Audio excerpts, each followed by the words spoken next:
So what's up again mga guys, no? So ayan, nababalik tayo guys, no? Patinta na guys. So pang 325 na ito na vlog guys, no? So ayan, babalik na naman tayo sa winter na time guys, no? So pasensya na guys.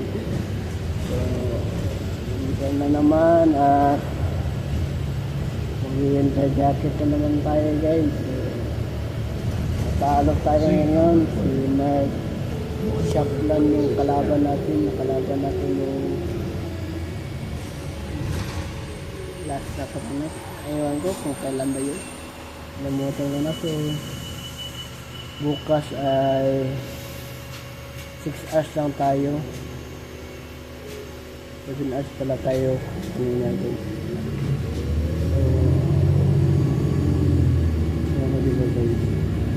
Bukas ay 10 to 4. So buti na lang guys. So bukas nag-break tayo ng 1:30. So yan sa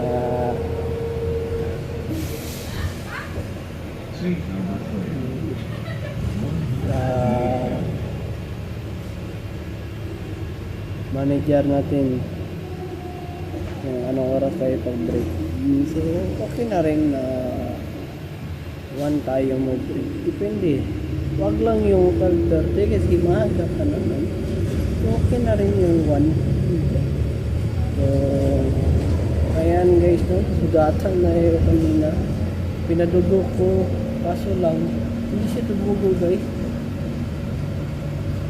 Pag labas ko ng Tim Hortons, saka lang siya tumugo. So pasensya na guys, nagugulo lang ulit.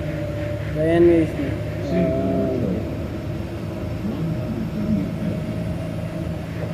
1386 na yung rating ko. Kalimutan ko na. Tinapon ko na yung ina-record ko kasi wala eh, talo rin naman tayo. So nag-surrender tayo kasi nag-resign pala, hindi nag-surrender. Nag-resign tayo kasi wala na eh. Sumagit kasi yung chan ko kanina sa baa.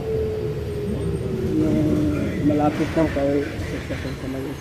Natakpan yung camera. Ayan guys, so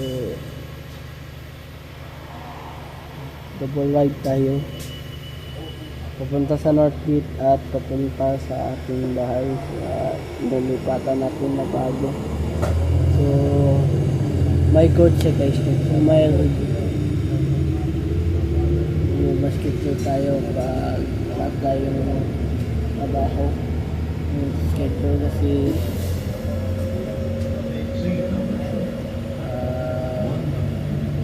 gusto ko rin na sumali sa mga 5 na laro guys kasi gusto ko ma-experience yung guys kasi sa Pilipinas lang ako naka-experience guys. So gusto ko talaga para kagaya ni Renz Abando, Kai Soto at Steph Curry. So gusto ko silang magaya guys na nasa TV napapanood. So ayan guys, no, madilim na guys. Back to normal na naman tayo guys na uwi tayo ng madilim talaga. Ayan guys. So ayan guys.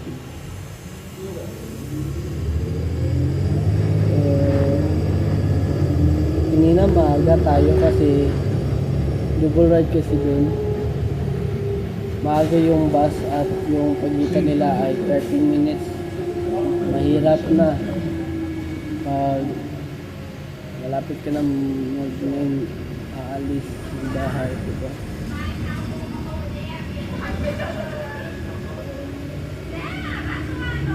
Diba guys? So, bukas manonood tayo ng The Conjuring Last Rites kasama si Mama at si Ate Meral na kilala ni Mama sa bangko na anong tawag yun? Sa ATV ba yun? Nakalimutan ko na. So konti na lang guys at mag 400 na tayo. So ayan guys.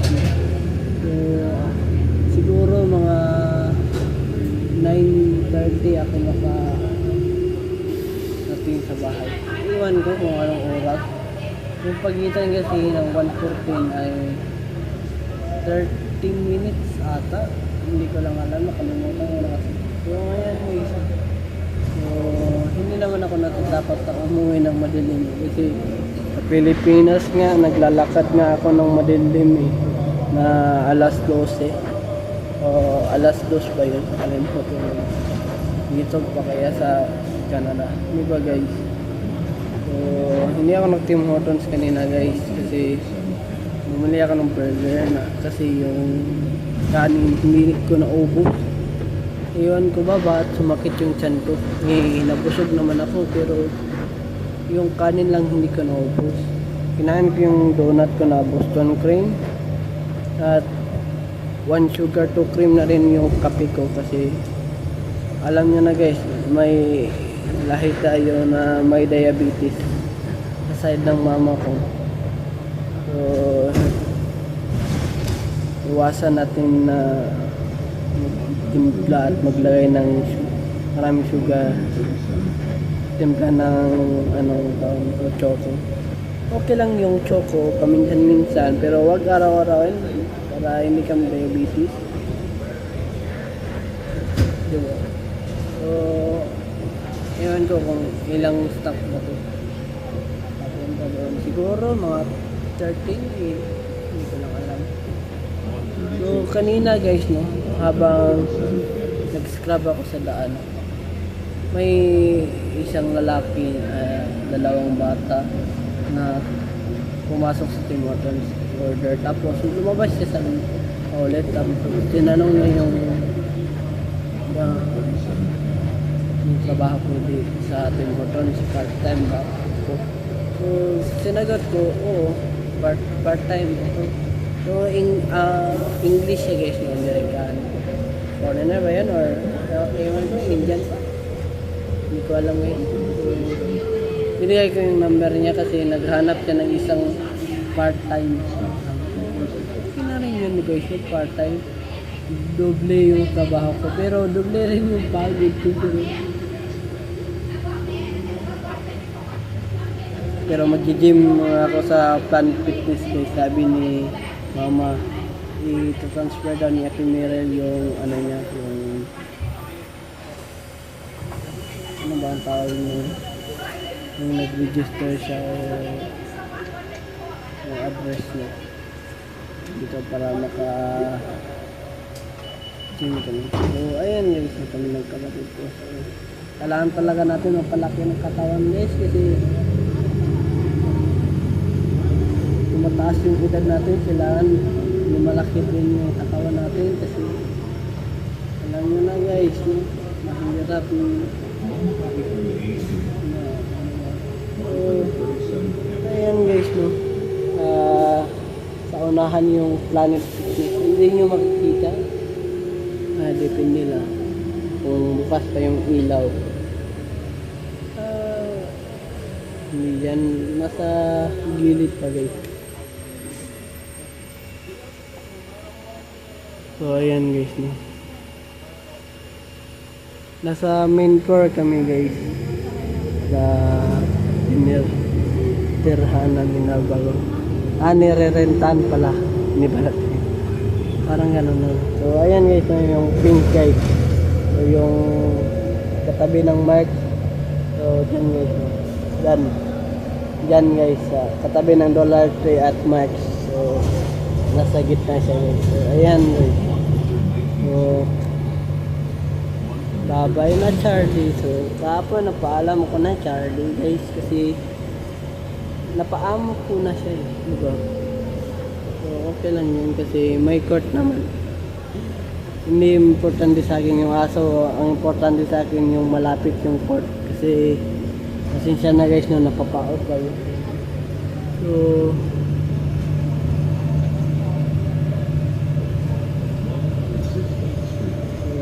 ayan guys no.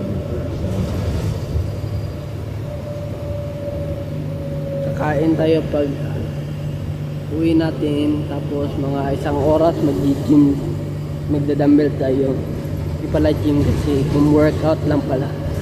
So ayan guys, no? So parang Pilipinas na ito na panahon.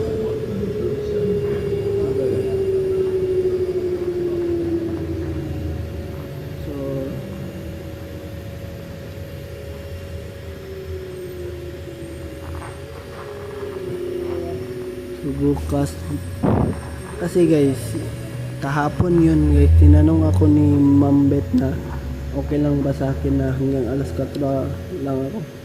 Sinabi ko, okay lang ma'am. Tapos sinabi niya, alas 3. Tumawa siya sa akin, okay lang din. Pero okay na rin yung punta ko kasi para naman ay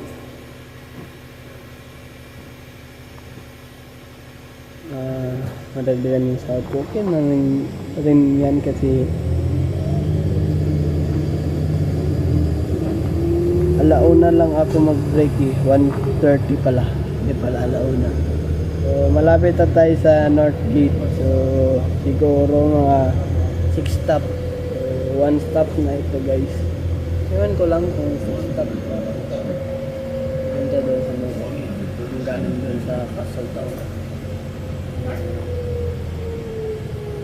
So yan guys, madilim na talaga, parang Pilipinas na ito guys. Ay, kung sa Pilipinas ay alas 6 ng gabi na ito or 6:30.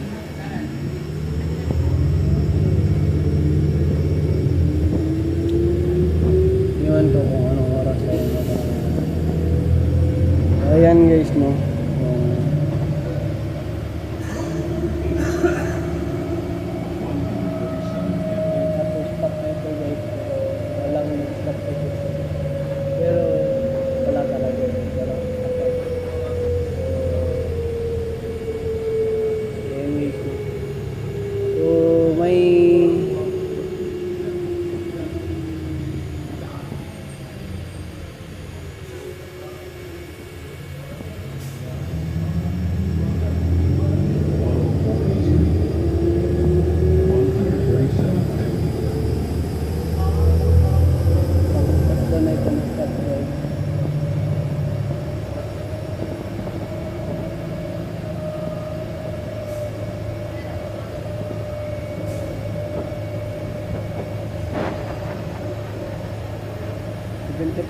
Na lang yung video guys na sila para magkaroon din tayo.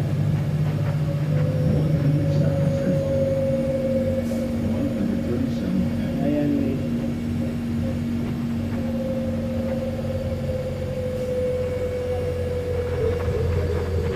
Apat na din guys.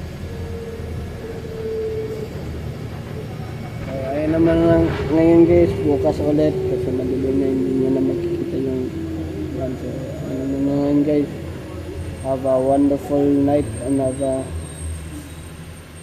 nice night. Subscribe sa aking YouTube channel na ang Karaldi, and huwag kalimutan pinutin ang notification bell na all para updated kayo lagi sa aking mga vlog. Bukas na lang guys, see you, bye bye. Black Dragon.